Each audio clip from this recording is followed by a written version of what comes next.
Market rates, Sarah said, her voice flat as she glanced up from my salary adjustment request. That single phrase hammered through me like a physical blow I couldn't defend against. These new graduates bring fresh perspectives, contemporary skills. They've been trained on systems you've had to learn on the job. 7 years. 7 years I had spent building the foundation of her company, working 60-hour weeks, creating the training programs these fresh perspectives were now benefiting from. But they're making 50% more than me, I managed, my voice barely above a whisper. An email had been accidentally forwarded to me, a compensation breakdown for the new hire cohort. The numbers had burned into my retinas. I designed the product architecture they're using. I wrote the manuals they're learning from. Saris leaned forward, her expression unchanged.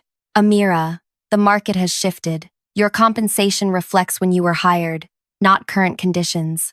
We value your contributions, but this is business, not personal. We value your contributions, not personal. The same phrase she'd used when denying my last 3 requests for a raise. When I'd missed my sister's wedding, to finish the Henderson project. When I'd worked through pneumonia to meet a deadline she'd promised a client. So adjust me to market rate, I said, pushing the industry compensation report across her pristine glass desk. That's not possible. Your position is established. The budget is allocated. Then, promote me. My performance reviews are excellent, yes, but there's no opening at the next level currently. She closed my folder with a decisive snap. This is how business works. Accept it, or there's the door. The world tilted sideways. 7 years of loyalty reduced to an ultimatum in a 10-minute meeting that I could tell she was already mentally checking out of. I need to think about this, I said, standing on unsteady legs. Take the weekend, Saris replied, already reaching for her phone. But I'll need your decision Monday. The product roadmap meeting is at 9, and I'd like clarity on staffing. I walked out of her office, past the row of new hire cubicles where laughter floated above the partitions. In the bathroom, I stared at my reflection, a woman I barely recognized anymore. Dark circles under bloodshot eyes, hair hastily pulled back, the same blouse I'd worn Tuesday because I hadn't had time to do laundry. That night, as I scrolled through years of emails from Saris, need you to handle this. Can you stay late? Weekend work required. I found something that changed everything. Something that would make arriving early Monday morning worth every second of the 7 years I'd given her. Before we continue, if you're enjoying this story, please hit the like button and subscribe to the channel for more content like this. Your support means everything, and it helps these stories reach others who might need to hear them. Drop a comment letting me know if you've ever been in a similar situation. My name is Amira Kapoor, and until that Friday afternoon, I was the most loyal employee Saris Turner had ever hired. I was 25 when I joined her emerging tech consulting firm as employee number 6. Now, at 32, I'd watched the company grow to over 200 people, with offices in 3 cities. I'd been there when we couldn't make payroll and Saris had asked us to defer half our salaries for 2 months. I'd been there when our first major client threatened to pull their contract, and I'd spent 4 days straight rewriting specifications to save the relationship. I'd been there when Saris's mother died, and I'd managed both our workloads for weeks without complaint. During those early years, Saris had felt like family. We're in this together, she'd say during late nights when we'd order takeout and strategize about the company's future. When we make it, we all make it. But success changed things. Or maybe it just revealed the truth that had always been there. When the company hit its first $1 million in revenue, Saris bought herself a Tesla. When we hit 10 million, she purchased a vacation home. My salary had increased by just 12% over 7 years. Despite the company's exponential growth, each time I'd asked about advancement, the answer was always some version of soon, or next quarter, or after this project. I'd believed her. That was the hardest part to swallow. I'd actually believed her. But as I sat in my 1-bedroom apartment that Friday night, the same apartment I'd had when I started because I still couldn't afford to move, something broke inside me. Not in a way that meant defeat. In a way that brought clarity. The email I'd found was from 3 years ago. Saris had written to our CFO, Amira's compensation. Keep her at current level. She's too valuable in her position to promote, and she's unlikely to leave. She's emotionally invested in our story, and the sunk cost is too high for her to walk away. Standard 2% annual adjustment only. They had been deliberately underpaying me because they thought I wouldn't leave, because I was emotionally invested, because my loyalty was a weakness they could exploit. I called my best friend Darian, who worked in HR at another company. That's wage suppression, he said immediately. And if they're doing it to you, they're probably doing it to others. Do you have access to the compensation database? No, I said, but I know someone who does. Penn had been our IT manager for nearly as long as I'd been there. He'd always had a soft spot for me after I'd helped him implement the company-wide system upgrade when his assistant quit mid-project. I need a favor, I told him when he answered my call. And before you say no, I want you to know it's about something wrong happening at the company. There was silence on the line. Then, this sounds like the kind of conversation that should happen in person. Meet me at Barlow's in 30 minutes. Barlow's was a dive bar, 3 neighborhoods away from any place company people would go. When I arrived, Penn was in a back booth, nursing a beer. You sounded serious, he said as I slid into the seat across from him. I am. I showed him the email from Saris to the CFO. His expression darkened as he read it. That's messed up. I think it's happening to others too. I need to know. Penn studied me for a long moment. What exactly are you asking me to do? I need the compensation data. For everyone who's been there more than 2 years, compared to new hires in similar roles. He took a long drink of his beer. That's not just against company policy. That could be illegal. So is intentionally suppressing wages based on the assumption that employees won't leave because of emotional manipulation. Penn's fingers drummed on the sticky table. Finally, he said, I can't give you access, but I might be able to run a report for my own audit purposes. He gave me a meaningful look. Sometimes I leave my audit reports in a shared folder temporarily before moving them to the secure server. By Sunday morning, I had the data, and it was worse than I'd imagined. Every employee who'd been with the company more than 3 years was being paid significantly less than market rate, on average 40% less. New hires were brought in at market or above. The longest tenured employees were the most underpaid. And there was more. Emails between Saris and the executive team referred to this as their retention cost management strategy. They had identified employees who demonstrated high company loyalty indicators and deliberately kept their compensation below market, betting on emotional attachment and career inertia to keep them from leaving. My hands were shaking as I compiled the information.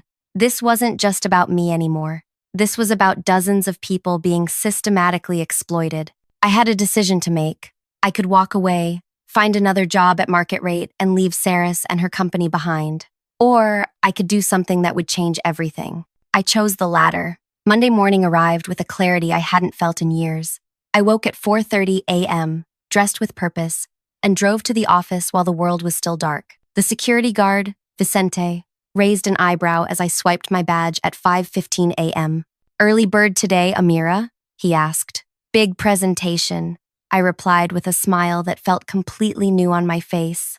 Not forced, not exhausted, determined. The building was empty, exactly as I needed it to be. I went straight to Saris's office, the corner suite with floor-to-ceiling windows overlooking the city she so often bragged about during client meetings. I placed a sealed envelope on her chair, not on her desk, where an assistant might find it, but directly on the chair, where only she would see it when she sat down.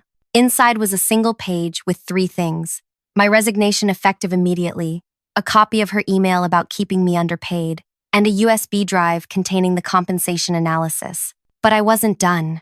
I returned to my desk and opened my laptop one last time.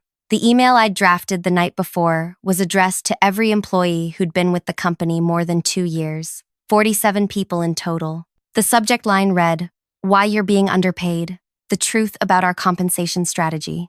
My finger hovered over the send button. Was I really going to do this?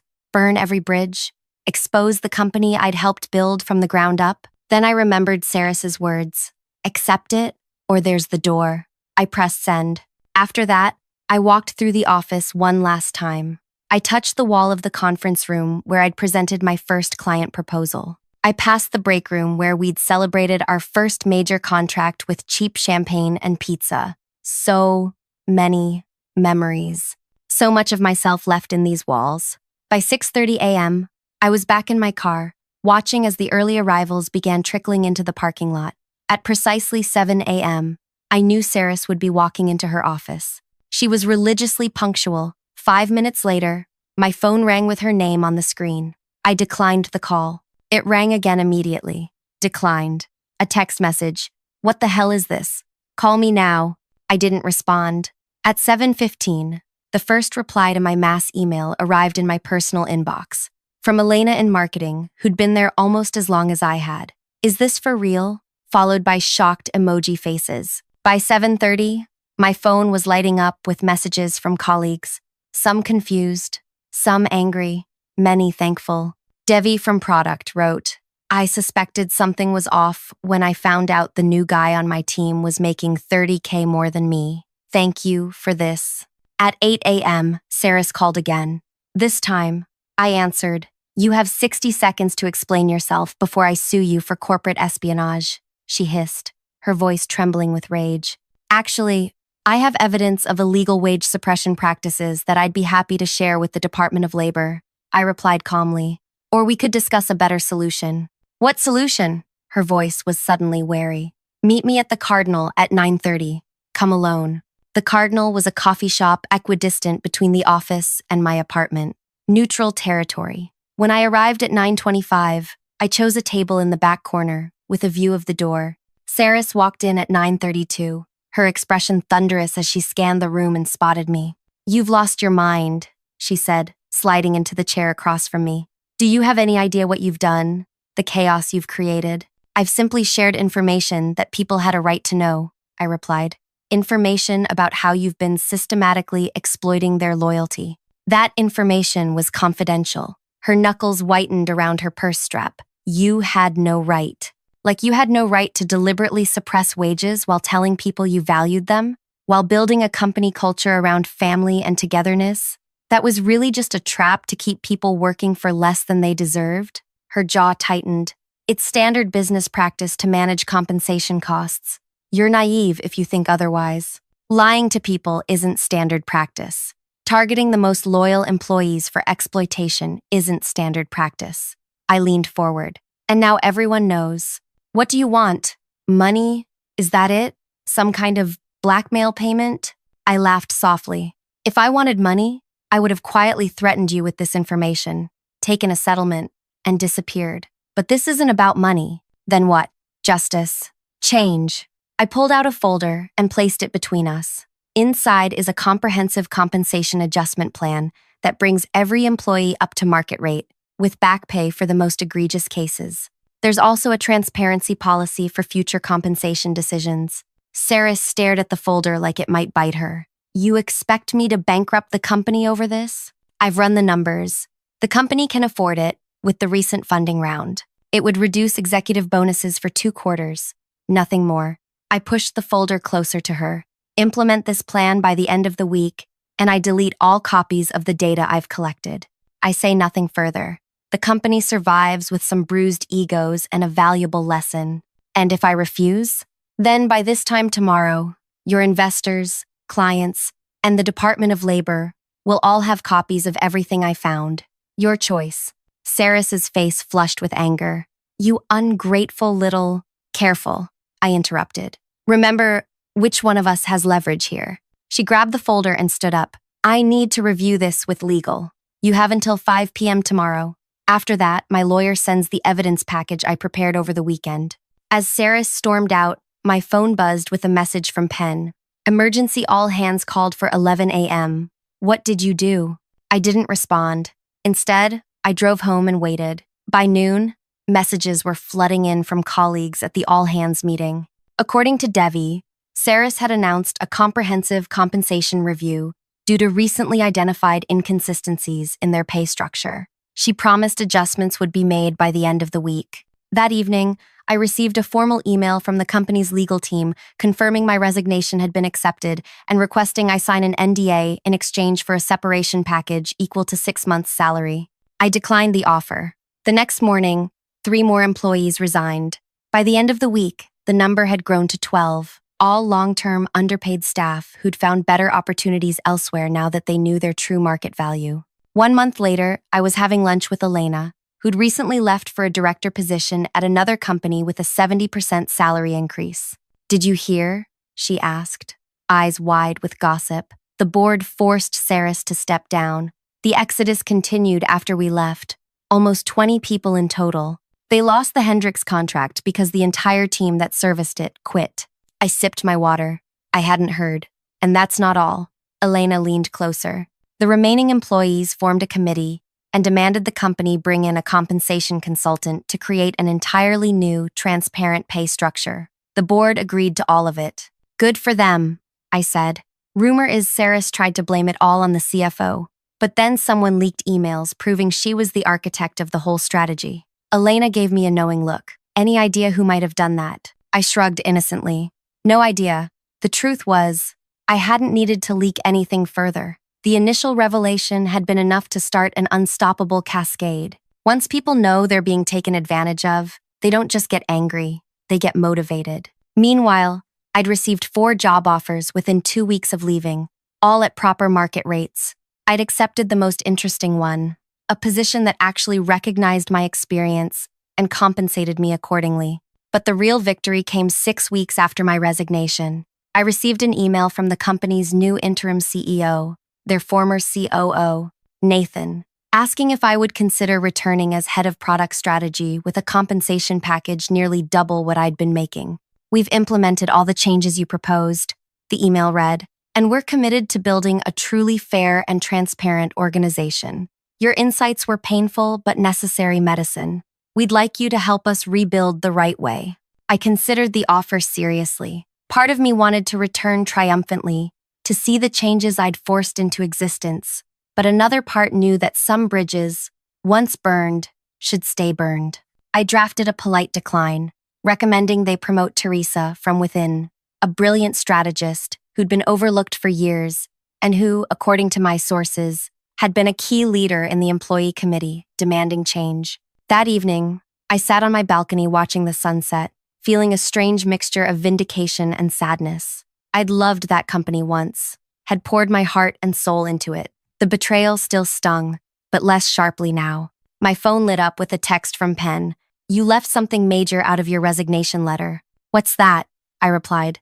"That you were actually the most valuable person in the entire company. Chaos theory proven. Remove one critical element and watch the system collapse." I smiled and set down my phone.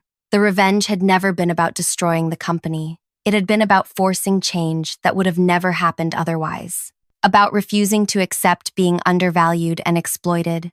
About standing up not just for myself, but for everyone who had been manipulated into accepting less than they deserved. Sometimes the most powerful thing you can leave behind is the truth. The next day, I received one final message that proved the impact of what I'd done reached far beyond that one company. It was a LinkedIn message from someone I didn't know. "You don't know me, but I work at a company where your story has spread like wildfire. Today, our CEO announced a comprehensive compensation review to ensure internal equity. Thank you for starting something that's bigger than all of us." That LinkedIn message was just the beginning. Over the next few months, my inbox filled with similar notes from strangers at different companies, people who'd heard my story through industry networks and been inspired to investigate their own compensation situations. I hadn't set out to become a workplace justice advocate, but somehow, it happened anyway. "Would you consider speaking at our HR ethics conference?"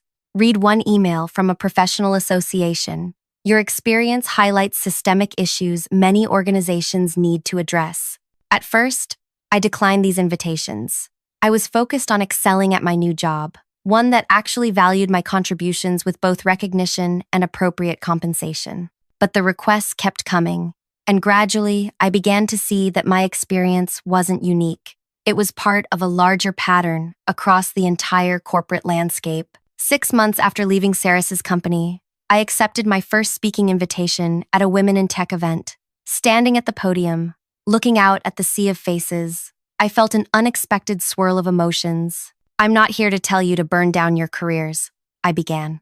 "I'm here to tell you that knowing your worth isn't selfish. It's necessary for change to happen." As I shared the details of my experience, the years of false promises, the deliberate wage suppression, the revelation that finally pushed me to act, I watched recognition dawn on many faces. When I opened the floor for questions, hands shot up everywhere. "How did you find the courage?" asked one young woman in the front row. I considered this carefully. It wasn't courage, exactly. It was exhaustion, with accepting less than I deserved. There's a tipping point where staying quiet becomes more painful than speaking up. I simply reached mine. After the talk, a group of 5 women approached me. They all worked at the same financial services firm and had discovered similar patterns of wage disparity. "We want to do something," their unofficial leader, Grace, told me. "But we're afraid of retaliation, of being blacklisted in the industry." I exchanged contact information with them and promised to help however I could. Over coffee, the following week, we developed a strategy that would protect them individually while still creating necessary change. 2 weeks later, Grace sent me a triumphant text.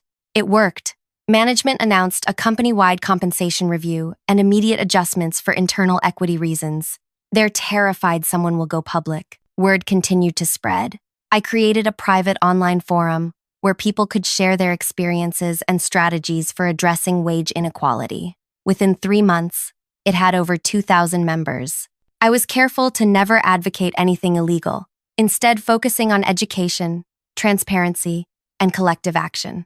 "Knowledge is leverage" became our unofficial motto. Even as this movement grew around me, my personal life was transforming too. With my new, appropriately compensated position, I finally moved out of my one-bedroom apartment into a place with an actual home office and enough space to breathe. I reconnected with my sister, whose wedding I'd missed years ago for Sarah's deadline, and made a point of visiting her monthly. Nearly a year after my resignation, I received an unexpected email from Teresa, the colleague I'd recommended for promotion at my former company. "Having drinks with some of the team tonight at Bellamy's, 7 p.m. Thought you might want to join us." I hesitated, fingers hovering over the keyboard. Did I want to revisit that part of my past? See people who had witnessed my most vulnerable and vindictive moments? Curiosity won out. Walking into Bellamy's that evening felt surreal, like stepping back in time, but as a completely different person. Teresa spotted me immediately and waved me over to a large table where 8 former colleagues sat. "The legend herself," Penn called out, raising his glass as I approached. "The woman who brought down an empire with a single email. The empire seems to be standing just fine," I replied, sliding into an empty chair. "Different empire," Elena clarified. "Better one." Over the next 2 hours, they filled me in on the company's transformation. After Sarah's departure, Nathan had implemented every change I'd demanded and more. A transparent compensation structure, regular market rate adjustments, bonuses tied to company performance that included all employees, not just executives. "Remember Jameson?" Teresa asked, referring to one of the fresh graduates who'd been hired at 50% more than my salary. He found out what happened and was horrified. Apparently, they told new hires that their higher salaries were because they had specialized skills the rest of us lacked. "He's heading up a mentorship program now," Penn added, "pairing new hires with veterans so institutional knowledge gets shared." His idea. I felt an unexpected warmth hearing how the company had evolved. My revenge had been about justice, not destruction, and it seemed justice had prevailed. As we were preparing to leave, Nathan himself walked into the bar. He stopped short when he saw me, then approached our table. "Amira," he said, extending his hand. "I heard rumors you might be here." I stood and shook his hand, studying his face for signs of resentment. I found none. "How are things?" I asked neutrally. "Better, different, harder in some ways, easier in others." He glanced at the group, then back to me. "Would you have a moment to chat privately?" At a small table away from the others, Nathan got straight to the point. "What you did," he began, then paused to choose his words carefully. "It was necessary, painful, but necessary. I wanted you to know that I see that now. I wasn't trying to burn everything down," I said. "I know. You were trying to fix what was fundamentally broken." He twisted his drink slowly. "The board brought in consultants to review everything after the exodus. Do you know what they found?" I shook my head. That if we'd continued on Sarah's path, we would have eventually imploded anyway. Constant turnover of institutional knowledge, declining product quality, cultural toxicity. He met my eyes directly. You didn't destroy the company, Amira. You saved it. Something tight in my chest loosened at his words, a knot of doubt I hadn't realized I was carrying. There's something else, Nathan continued. Saris is starting a new company. She's been approaching our clients, our employees. Same promises, same vision. And you're telling me this because people should know who they're really dealing with. History shouldn't repeat itself. He slid a flash drive across the table. All the documentation from our internal investigation. Legal says we can't publish it, but there's no rule against me giving it to a private citizen. I stared at the small device. What am I supposed to do with this? Whatever you think is right. He stood to leave. You've proven you have good judgment about that. That night, I stayed up late reviewing the files Nathan had given me. They included everything: internal communications, compensation analyses, exit interview data, painting a comprehensive picture of systematic exploitation that went beyond even what I'd uncovered. The next morning, I made a decision. I wouldn't directly expose Saris again. Instead, I would use this information to create something more lasting, a framework for identifying and addressing compensation inequity that companies could implement proactively, a guidebook for employees to recognize warning signs, resources for those facing similar situations. 3 months later, I published an anonymous case study based on the data, changing all identifying details, but preserving the patterns and strategies. It quickly became required reading in business ethics courses at several universities. 18 months after my resignation, I received an invitation to speak at a major industry conference about transparency and equity in corporate compensation. On the speakers list, directly after my session, was Saris Turner herself, presenting on building smart compensation strategies. When I saw her name, I laughed out loud. The universe had a sense of humor, after all. I accepted the invitation. On the day of the conference, the room was packed for my session. As I discussed the importance of fair compensation practices and the business case for transparency, I noticed Sarah slip into the back row midway through. Our eyes met briefly. She didn't look away. When I finished to enthusiastic applause, I gathered my notes and stepped down from the podium. As I moved toward the exit, Saris intercepted me. Impressive presentation, she said coolly. Very idealistic. Thank you, I replied. I'm looking forward to your session.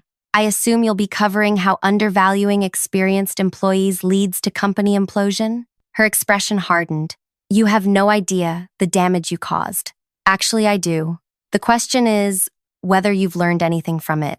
Before she could respond, a young woman approached us, her conference badge identifying her as an HR director at a growing tech firm.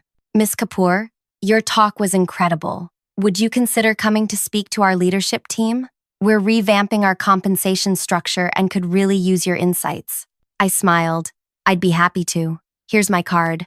The young woman thanked me and walked away. Saris watched her go, then turned back to me. You've made quite a name for yourself from all this, she observed, her tone suggesting I'd somehow profited from wrongdoing.